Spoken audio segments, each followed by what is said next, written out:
Pansit buko na recipe ng isang chef sa Ilocos Norte, ating lasapin sa report.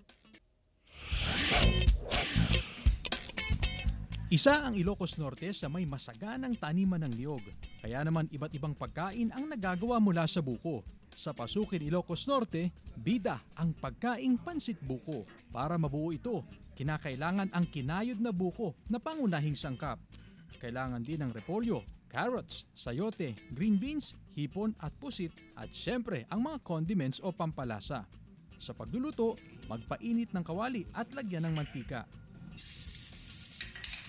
Pag-isa ng bawang at sibuyas at isunod ang seafoods. Itabi ito kapag luto na.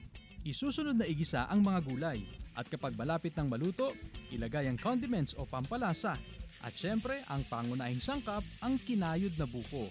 Kapag luto na, isalin ito, ihanda na ang plating at lagyan ng toppings at mga sahog na seafoods. Ito na po ang aming pinagmamalaking pansit buko ng Ilocos Norte. Sa mga Ilocano po dyan na nanonood, subukan po natin ang pansit buko. Sigurado po hindi po kayo magsisisi. Siniguro ni Chef Christian, magugustuhan ng mga kapwa Ilocano at mga turista ang pansit buko kapag natikman nila ito. Yung texture niya po is mas soft siya sa normal na pansit. Chris Zuniga, One North Central Luzon.